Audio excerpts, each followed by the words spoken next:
Subscribe to our channel by clicking the subscribe button. Click the bell button and enjoy the latest uploads from our channel.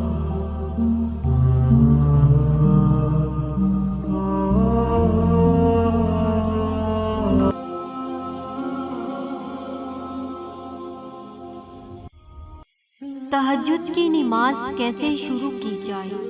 تہجد کی نماز کب پڑھی جائے؟ تہجد کی نماز آپ رات کے کسی بھی حصے میں پڑھ سکتے ہیں، پہلے حصے میں بھی، درمیانے حصے میں بھی اور آخری حصے میں بھی، جبکہ افضل ترین یہی ہے کہ آپ رات کے آخری حصے میں نیند سے بیدار ہو کر تہجد کی نماز پڑھیں۔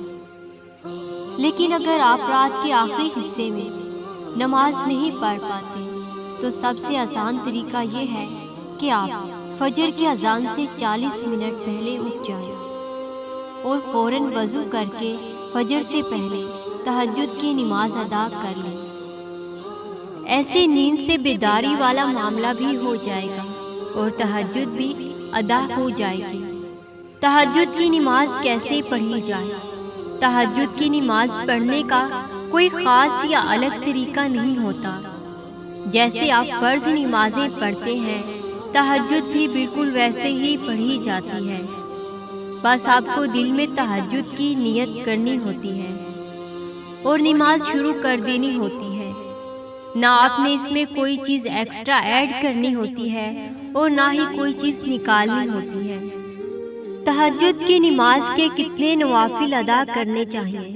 جیسے آپ جانتے ہیں کہ تہجد کی نماز فرض نماز نہیں ہے، بالکل ویسے ہی اس کے جتنے بھی نوافل پڑھ لیں، ضروری نہیں کہ آپ زیادہ پڑھیں یا کم پڑھیں، جتنے آپ پڑھ سکتے ہیں پڑھیں، اور زیادہ سے زیادہ 20 نوافل بھی ادا کر سکتے ہیں، لیکن آپ اتنی ہی پڑھیں جو آپ اچھے طریقے سے پڑھ سکیں، اور شروع میں 4 نوافل ہی کافی ہوتے ہیں تاکہ آپ کو یہ مشکل نہ لگے، اور بس آخر میں 3 وتر پڑھ لینے ہیں۔ تہجد کی نماز میں کون سی صورتیں پڑھنی چاہیے؟ تہجد کی نماز میں آپ کو کوئی بھی صورت پڑھ سکتے ہیں اور بڑی صورتیں بھی۔ آپ صورتیں پڑھنے کے لیے قرآن کی مدد بھی لے سکتے ہیں۔ کیا تہجد روز پڑھنا ضروری ہے؟ نہیں۔ ہم میں سے اکثر لوگ سوچتے ہیں کہ اگر ایک دفعہ تہجد کی نماز پڑھ لی تو وہ ہم پر فرض ہو جائے گی، جبکہ ایسا کچھ نہیں ہے۔ آپ اگر تہجد کی نماز مہینے میں 1 دفعہ پڑھتے ہیں تو یہ کافی ہے آپ کے لیے، کیونکہ تہجد فرض نماز نہیں ہے ہم پر، ہم اسے اپنی خوشی اور اپنی خواہش سے پڑھتے ہیں، کچھ حاصل کرنے کے لیے پڑھتے ہیں۔ سو یاد کر لیں کہ تہجد کی نماز کیسے پڑھنی ہے۔ آپ نے فجر کی نماز سے 40 منٹ پہلے اٹھ کر وضو کر لینا ہے اور تہجد کی نیت کر کے نماز شروع کر دینی ہے۔ آپ نے اتنے ہی نوافل پڑھنے ہیں جتنے آپ آسانی سے ادا کر سکیں، اور سجدوں کو لمبا کرنا ہے، نماز کا مزہ لینا ہے۔ جو بھی صورتیں آپ کو زبانی یاد ہوں وہ ساری کی ساری آپ نے پڑھنی ہے، اور اگر نہیں بھی یاد تو قرآن سے دیکھ کر پڑھ لینی ہے۔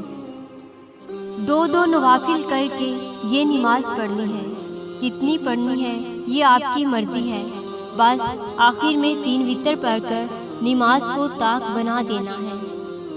ایسے نماز پڑھنی ہے جیسے اللہ آپ کے سامنے موجود ہو، اور ایسے مانگنا ہے جیسے اس سے مانگنے کے بعد سب کچھ مل جانا ہو۔ خود کو تھکانا بالکل نہیں ہے۔ اللہ تعداد نہیں دیکھتا، نیتیں دیکھتا ہے۔ سو بس جہاں لگے کہ اب رک جانا چاہیے تو وہیں رک جائیں، اور پھر تہجد کی نماز کے بعد جائے نماز پر بیٹھ کر ہی فجر کی اذان کا انتظار کرنا ہے، کیونکہ فرشتے آپ کے لیے تب تک اللہ سے دعا کرتے رہتے ہیں جب تک آپ نماز کے بعد جائے نماز پر بیٹھے رہتے ہیں۔ بس یہ 40 منٹ آپ کی ساری زندگی بدل سکتے ہیں۔ آپ کو زندگی میں کتنی ہی پریشانی کیوں نہ ہو، آپ کا دل جب بھی بے چین ہو، آپ نے تہجد کی نماز پڑھ لینی ہے، اور پھر دیکھنا کیسے اللہ آپ کے لیے راستے کھول دے گا، اور کیسے آپ کی یہ ایک قربانی آپ کو کتنی انگنت قربانیوں سے بچا لے گی۔ تمہارا رب اتنا کریم ہے کہ تمہارا گماں بھی نہیں۔ کیا تمہیں اس حد تک نہیں لے جا سکتا؟ کیا تمہاری دعا کو قبولیت کی منزل تک نہیں لے جا سکتا؟ جو تمہارا رب اتنا کریم ہے، وہ تمہاری روتی ہوئی آنکھوں کی دعا کیسے پوری نہیں کرے گا؟ وہ اگر درد ایسا دیتا ہے کہ ساری رات آنکھ نہ لگ سکے، تو پھر وہ سویرا بھی ایسا دیتا ہے جو ان آنکھوں کو ٹھنڈا کر سکے۔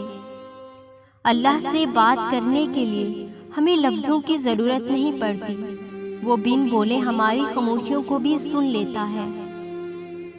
ہر کسی کا اپنا اپنا انداز ہوتا ہے اللہ سے اپنی محبت کو بیان کرنے کا، اس کو محسوس کرنے کا۔ ہر کوئی اپنے انداز میں اللہ سے اپنی کیفیت بیان کرتا ہے۔ کسی کی محبت کا اندازہ ہم کبھی نہیں لگا سکتے۔ اللہ پاک ہم سب کے لیے ایسے راستے بنائے جیسے پانی اپنے لیے راستہ بناتا ہے۔